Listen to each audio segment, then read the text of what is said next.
Right you are. It's time for another Dropcast. Kyle Shimon, how are you doing? I'm doing fantastic. 0 degrees. I'm freezing my ass off. I just jammed 3 mince pies that are out of date down my face before we started recording. I'm great. How about you, Matthew Kershaw? That long pause had me worried that you didn't hit record again, and we've been sat here pissing around for 5 minutes trying to start this. That's how I've been doing. I wasn't pissing around. You started and didn't have an intro. Well, it's fine. I started now. I have been doing terribly. I feel like I'm dying. That's not I feel a like I'm going to surprise. throw up. It's great. Let's Still? just get through this. Let's get through this so I can go throw up. It's fine. You still haven't recovered from the Royal Rumble, I see. No, I don't think it's that. I felt like crap before. This is just... Yeah. Alright, have you been playing any video games? No, but, speaking of the Royal Rumble, everyone should go check out the new and improved Dropkick. It's now in podcast form instead of written. It has me swearing a lot at Roman Reigns.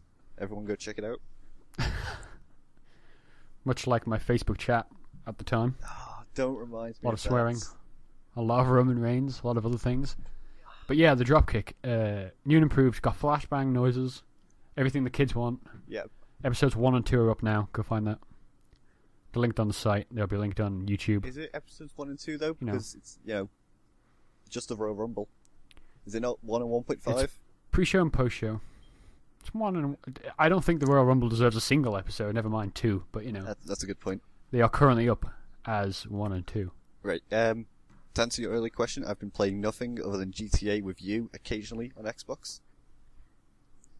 Yeah, that's been fun when we're in a game. When we're in a game. When like most things. It doesn't kick us off Xbox Live, even though we're clearly on Xbox Live talking to each other. Oh god, it's so dumb. Or when we can't get in the same yeah, lobbies. we have been playing some GTA. So, great. Yeah. Well, it can't be helped. It was bad on the old gen, it's not amazing now. But at least the frame rate is up. At least that game looks nice. Yeah, it's really cool to walk around in first person. Can't drive in first person, but, Oh, you can, but we can't. Somebody out there needs that first person like that. But certainly not us. I enjoyed shooting at the back of your car, though, with the weird Lambo and the horrible grill you have. You can't actually shoot out of it, you just end up shooting my own car, yeah. Yeah, I'm just shooting the back of your car, it's really nice. So, what have you been playing? I've been playing all sorts of video games, as not always. To keep up and current, I've been playing such hot gems as Guild Commander on Steam. Lots of other weird Steam games. Most of them are bad. You can tell how blown away I am by that huge announcement that you've been playing Guild Commander. You're shocked. You've been looking forward to that game and forgot it was coming out. But no, I've also been playing Grim Fandango, which is a video game being remastered for the Sony platforms on the PC. We checked that out earlier on the week. What do you think of it? It's one of my favourite games for reference. Sorry, in my head I was singing Fandango's theme from WWE as soon as you said Grim Fandango. But then I imagined him coming out wearing a skeleton skull, doing the dance, and it made me smile. Yeah. That game's got a cool look about it.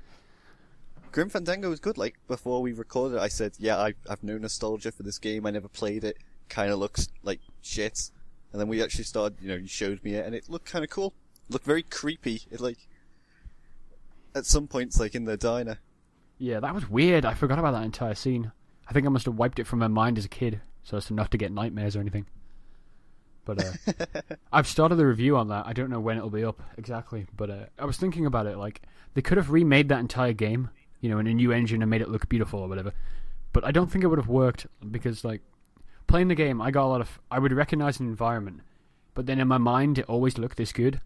So, when you compare it to something like Halo Remastered, that game, you would see the beautiful new environment, slap it back into old mode, and see how shit it was. And it was kind of heartbreaking in a weird way. But, unless you have no nostalgia, like me, because I never played Halo 1 or 2. Yeah, but Grim Fandango just looks like a nice version of what I remember. Yeah. It still has, weird, janky stuff happening, stuff just teleporting in. Yeah. It's cool. It's, some of the animations, though. Fuck. But, yeah, I really like it. It's still really well written. The gameplay works because it's so simple, but fucking the puzzles, some of them are retarded, but But yeah, playing Grim Fandango.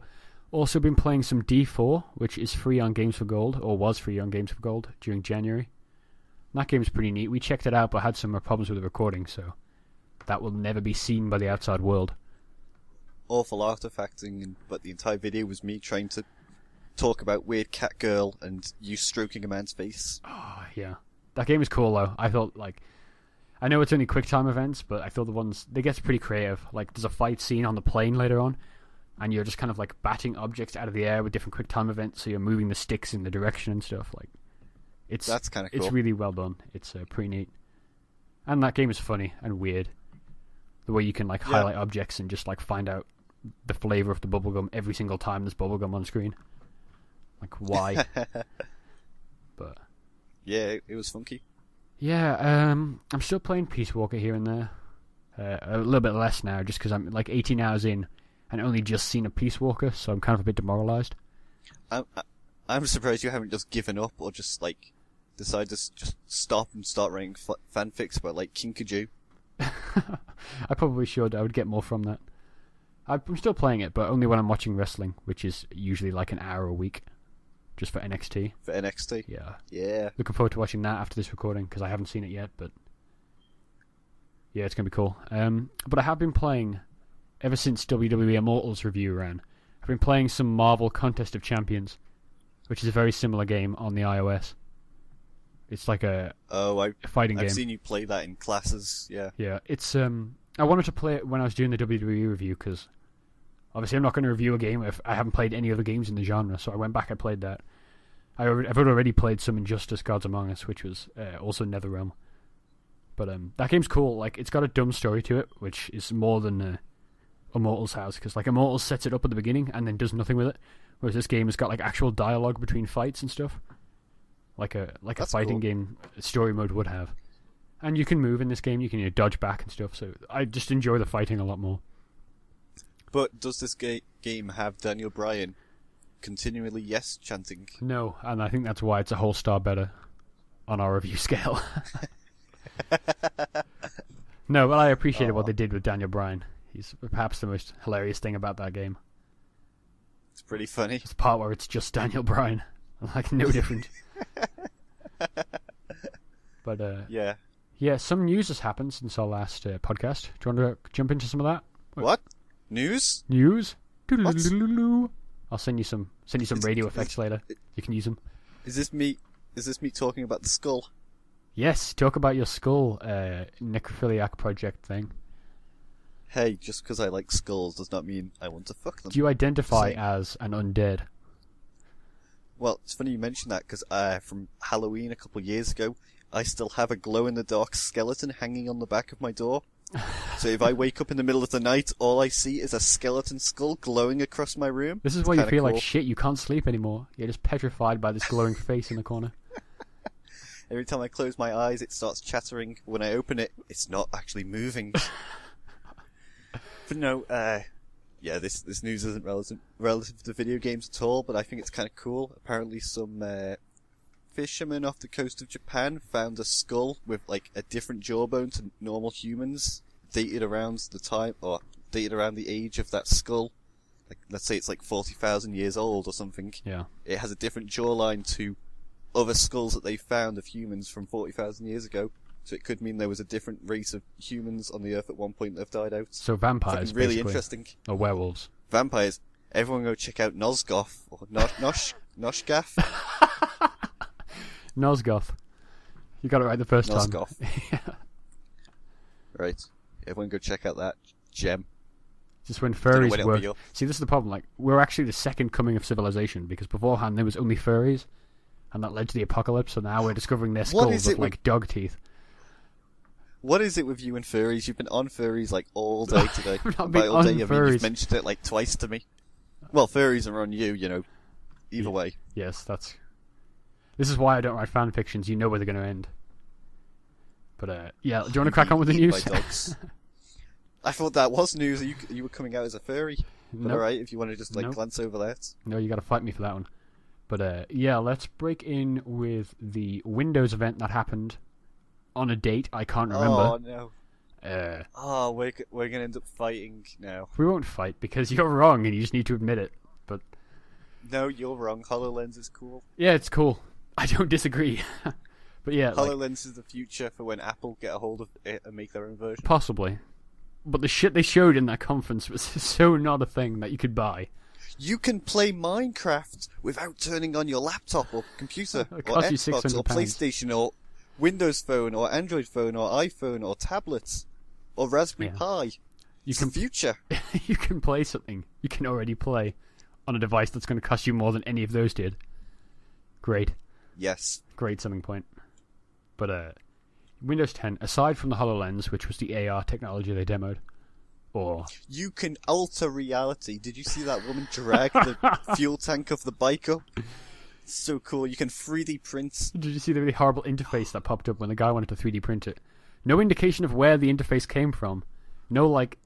You didn't do anything to make it appear. It just offered to print this for you with a massive blue tick. It's the fucking Do you know where dumbest it thing. came from? It came from the holograms. Yep. It's not even... whatever. They could do some cool games with that, though, I guess. Maybe. They could do, like, light gun shooters, but just with your hands. So you'd have, like, people pop up from behind, like, pieces of furniture or something. That would be neat.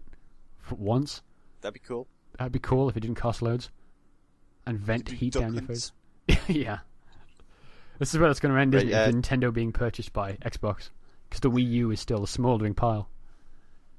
But yeah. Right, go on to your news. So yeah, news about the Xbox. You will be able to stream with Windows 10 Xbox gameplay to your PC. Does that sound right? Let me explain it in a way humans might understand. If you own an Xbox One and an Xbox One game, say you own fucking Halo 5, you will be able to stream that to your PC or Windows tablet, I think, running Windows 10 and be able to play it on your PC. Yeah. As streaming it. But then why would you do that if you own the Xbox One? Just play it on there. Yeah, I mean, well, you look at it this way: like you can do stream. You can stream. What's that PC thing called? Steam. OnLive. Steam. No, I did not mean OnLive, but I could see why you'd think I'd forget that. But yeah, at Steam, you can totally stream big picture mode, can't you? Using like one of those tiny little streaming boxes. So that works because theoretically you have your PC in a room that is not your living room, and then you could stream the game to your living room, and you'd play it in comfort like a normal person would, like a console gamer. Yep. But that seems completely useless for the Xbox One to me. But unless they realize the Xbox One is so big and horrible looking, nobody wants it in their living room. Which is I think you forget that the advantage of this is they have their own Xbox app, which looks much better and is easier to navigate than the Xbox One dashboard. That's the only reason you would use it. So basically I'm going to need a second computer just so I can use that app, rather than use the Xbox One dashboard. Yeah.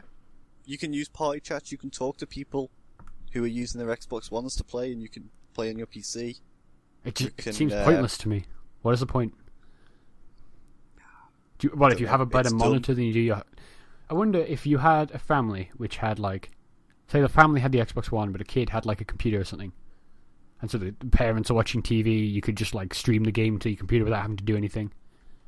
You know, kind of like the Wii U idea, where you can watch TV and play a game at the same time. Maybe. Probably like that. Something like that, but yeah, that's something you can do. Was there anything else Xbox related there? They announced that Windows 10 will eventually come to the Xbox One, along with DirectX 12, I think it is. Yeah. That will not require hardware upgrades for the DirectX 12. You know, it will require some, but it's not like the earlier ones where you had to go and buy and manufacture new graphics cards. Phil Spencer was talking about that on Twitter or something not long ago. Which is, it's cool. I don't know what they're doing. I think it's just something to do with the threading and the CPU. Sure, I have no idea. But it was something like in DirectX 11 you can only use one thread at a time, but with DirectX 12 you can use all the threads to get data faster or something like. I don't know. I've only glanced over it. Yeah. But yeah. Any other news? Not from that event. I haven't. No, but So some end of the third quarter, financials have been announced, which is always my favourite part of the podcast. I'm trying to find some facts and figures, but Nintendo had... I heard they had a pretty poor quarter, but they've managed to get their Wii U sales up to 9.2 million, which is still like half of the PlayStation 4. It's been out a year longer. Wow. But their software was high, as you'd expect, because they shipped a lot of good games, but I guess you've got all the the core Nintendo fans already over, so... Yeah, they managed to ship 2.4 million in that time. But how can they sell 9.8 million Wii U's if there's only 7 million people in the planet? Yep. That means everybody on the world owns at least one and 1/6 of a Wii U. So, here's some figures. The new 3DS XL sold 1.3 million as of December 31st. Sweet, I need to buy one of them. Yeah, software sales were good. Yeah, right, so sorry, I got that wrong. The Wii U sales were also 1.9 million for the quarter, which brings the sales to 9.2 million total, which is not great at all. But, yeah, software sales were really good, so, Nintendo isn't doing all that bad. But EA had a really good quarter. I'm not going to pull up the statistics because I don't understand a lot of that, but it went really well. Dragon Age Inquisition was called BioWare's most successful launch. I don't necessarily know what that means, because I suspect the Old Republic probably sold more, or generating more money, but I don't know. Yeah. But yeah, it was really successful, which is great, because as you can see in the review on the site, and the fact that it won our Game of the Year, I'm just glad to see that's going really well. It did, in fact, win our Game of the Year that you took part in. I did? You did. It's on the website that me and you run. We do? Yep. What? We have a website? Yes. What website is that? It's pretty good. It's called www.GameDropZone.com. Do not miss out the www. That's crucial. That's crucial. Oh, yeah. Everyone should go back and watch all of the Game of the Year stuff. Yes. See if I'm right about that. Everyone should go back and watch every single video we have posted and read every single thing that's posted on our website. Oh, I don't know. I don't know that I want to see some of the older stuff ever again. It was a learning experience. I want to say I had some more news, but I'm just getting spammed by some idiot at college telling me about government positions, which is distracting me. That sounds like fun. So, you were talking to me before about WWE giving a 3-month away of the network. Do you want to talk a little bit about that? Because it won't be on our next podcast. Do you want me to rant about WWE's awful tactics to make people and investors think that they're doing fine? Well, we are now turning into a financial podcast, so you might as well. Right, so the Royal Rumble happens. There's massive outlash of Smarks, which are Smart Marks fans, who started the trend on Twitter that reached #1 in the worldwide for like half a day or something insane, which was a hashtag cancel WWE network. And I heard a lot of reports of people going out and cancelling it. And so I suspect that they lost a lot of network subscriptions. I mean, I think they have to get to 1.4 million subscriptions in order to break even on the money they've lost on the network so far. But they were on 731,000 subscriptions before the network came to the UK. And then after the network came to the UK like a week or two ago. Well, it came a week ago, just before the Royal Rumble, but it was available a week before that even. Yeah. It was like kind of a sneaky launch. So they hadn't announced how many subscribers they had before the UK got the network. I imagine it was probably around like 80,000 or 800,000. But the network launched. They had the Royal Rumble. There was massive outlash from it. Tons of people went and unsubscribed from the network, and then I think a day or two later, the WWE announced that they had 1 million subscriptions, which I don't think they actually have, because when they announced they had 1 million subscriptions, people didn't understand what that meant. But say I have a network subscription right now. If I went and cancelled my network subscription on the night of the Royal Rumble, so on the 27th, I still have access to the network until the 29th, because that's when my network subscription runs out or when it starts taking money. So if I cancel it, can't take the money from it, therefore I lose access. Yeah, but you're still subscribed. So people are still subscribed to the network. People have cancelled their subscription, but they still have access to it. And now they've given the month of February, away for free to everyone who subscribes to the network. So all those people who have cancelled their subscription still have access to it until the 1st of March, which means they've probably lost a lot of subscriptions, and they decide to do this to keep their numbers above 1 million to try and say, look, your tactic of, telling everyone to cancel their network subscriptions because you're not happy with the results of the Rumble didn't work. You should just, subscribe again. Yeah, but these people will subscribe again, probably. I think a lot of them will. Yeah. But not everybody will. Like, some people will just watch it online, stream it, because it's easier than subscribing. Yeah. It's like, I've watched it online before it was available in the UK. Yeah. And then as soon as the network came available, I subscribed because I wanted to support WWE. And then they had a repeat of what they did last year with the Rumble and pissed everyone off. And I was so close to unsubscribing, but then I realised that I like NXT. NXT's worth it to me. Keep it. Like, it's not a great deal when you think about that, but it's NXT's so good. Yeah. So I finally found the... Are you finished with WWE? I was going to say, WWE probably don't have 1 million subscriptions. They're just saying that because people's subscriptions haven't run out. And once they get actual figures of how many people had subscribed before it came out in the UK and how many people subscribed when it came out in the UK, then we'll understand how many numbers they have. Yeah. Yeah, it'll be interesting to see, I guess. See how the stock price tanks. Or has tanked. Oh, it dropped for a while, like the some high-ranking guy in WWE, I think it's like the vice president, sold like 5 or 10% of his stock after the Royal Rumble. Great. But way to support the company. So what were you going to say about figures? Well, these weren't about figures at all. That's finished my financial segment. But I have found news I was looking for, if you're interested in that. Depends what it is. Well, these are about video games, the thing that's in the title of the website. So I don't like video games. No, they all suck. See, it's not about video games, it's about video game journalism, Kyle. Yes. The hard-pressing matters. Yep. I am certainly a video game journalist. That's what I do. I break the news. Like telling you a week after the event. Sorry? That makes you worse than Hitler. It is, yes. I'm not even going to go there. Sorry. I'm not going to judge Hitler. I think Mein Kampf is a really well-written book. But Go Sid Meier's Starships. Your news. Sid Meier's Starships. Does that excite you? The new game from Sid Meier? I am currently laid back in my chair with my eyes closed on the edge of my seat at that announcement. No, what is it? I have no idea. So, you know how Beyond Earth came out? Civilization Beyond Earth earlier last year. Oh yeah, that was one of my most anticipated games and I never bought it. Yeah, no, it's alright. I played it it and reviewed it and it wasn't great. It was kind of just like Civ 5 but on a different planet, which is not as cool as it sounds. But it was very samey. But it turns out that Sid Meier himself has been leading another team developing a game called Starships, which is very different.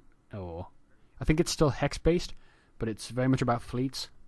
And it is described as adventure-driven, which probably just means it's going to be like Civ, where you go and explore a map. But yeah, you have customizable starships. You create an armada. You have, your standard diplomacy, strategy, exploration. But it looks pretty different. Like, well, it's not on a planet for a start. So that could be pretty cool. That's exciting. Yeah. I was pumped when that game was announced. And it's out in spring this year. It's soon. Which is surprising to me, yeah.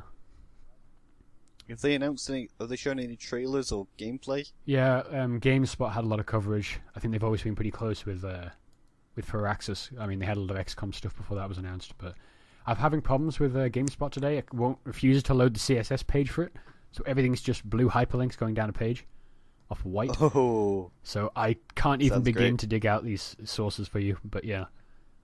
So that's one game that's been announced. What a shame. And announced on the 29th was another game in space called Off-World Trading Company. Doesn't that sound riveting? What is it? Do you have like a massive space boner for these type of games? Cause yes, I want to fuck aliens is like. Basically what it comes down to. Xenomorphs in leggings. go check out week 2 of Midweek's Musings, or week 1. One of them has lots of alien talk in it. But yeah, this is when you talk about being raped by a Xenomorph. Yeah, there's a great interview out there with one of the alien creators, the director, I believe, perhaps, and he's talking about the idea of like raping the audience and them not knowing it and then paying them for it. It's really interesting. But yeah, Off-World Trading Company is announced by Stardock. I don't know if you're familiar with them. They do a lot of space games, ironically. They did Sins of the Solar Empire and stuff like that. Pretty good games. And this my favorite game. Actually, you've seen that before. We did a piece on it early in the site about one of the mods. We did? The Mass Effect mod, Dawn of the Reapers. Oh yeah, I remember that. That looked cool. Yeah, it's a pretty cool game. But yeah, this is going into beta in 2 weeks' time, I believe. Early access, because every game on the PC is now. And it looks pretty cool. It's got a little weird art style to it, and you're basically building a trading company on another planet. So that could be like the Sims we've all wanted, the SimCity we've all wanted. But yeah, I just got an email about that this morning. Sounds interesting. Yeah, it looks cool. Looks it's got that weird art style I've seen quite a bit of now, where it's like not kind of cartoony but very colourful. You know, rather than photorealistic. Yeah. Which is nice. You know, it still looks fresh. But yeah, I think... not every game needs to look like Battlefield or Crysis. No. Oh, one more piece of news, slightly related to financials. The weekly charts for the UK came out for the week ending the 24th of January. And Assassin's Creed Black Flag, that's Assassin's Creed 4 from last year, launched last November or something, that is still number 16 in the charts. How obscene is that? Should be at number 1. Oh my god, it's not even last year, it's the year before that. It's over a year ago. It's the one that launched with the PS4 and the Xbox One. So, like 6 months ago, 16 months ago maybe? Over a year, anyway. But it's a very old game. Yeah. And it is ahead of Assassin's Creed Rogue, because Rogue's not even in the top 20 anymore. Unity is still at number 12, but yeah. Black Flag is, it's selling well. Which is what kind of obsession ridiculous. do you have with Black Flag that you mention it all the time to make you like, oh my god, it's now this in the charts? Because it's always in the charts, and it's like the oldest game in there. Like it's a great pirate game. Yeah, it's pretty good, I guess. Then again, I'm seeing Ghost is up there as well, in fact. And that's not a good game. Oh god, that's... But I guess... That's a sour note to start closing down the podcast. But I guess we're in that weird point in the life cycle now, aren't we? Where you've got basically... you've only got 2 generations of like the Call of Duty and the Assassin's Creeds out there on this set of platforms. So once you've played one, it makes sense that people would go and buy the other one, which is now like really cheap. But yeah, it's really weird. It's not, traditionally it would have just been this year's games playing through the charts. Or maybe this means there's no video games out and this industry is doomed. I don't know. Clearly, video games are dying. They are. I mean, people still buy FIFA every year, so we're clearly fucked. Those people should be shot. I know, when there's Pro Evolution Soccer out there, what are they doing? Get some Fox Engine action. Exactly. Gotta support Kojima. Yeah. Sits on top of his pile of money. Yeah, if we all buy Pez, then maybe they'll send Kojima over to make a different game, and he won't have to slave on Metal Gear anymore. Oh. But I think that'll do us, unless you have anything. Yeah. We talked about financial news, me wanting to fuck skeletons, you wanting to fuck furries and xenomorphs. It was good. Yep. That's the staples of this podcast. So, yeah, thank you for joining us. What people should learn to expect when they come to the Game Drop Zone. When they come to the Game Drop Zone. Adios. Sayonara.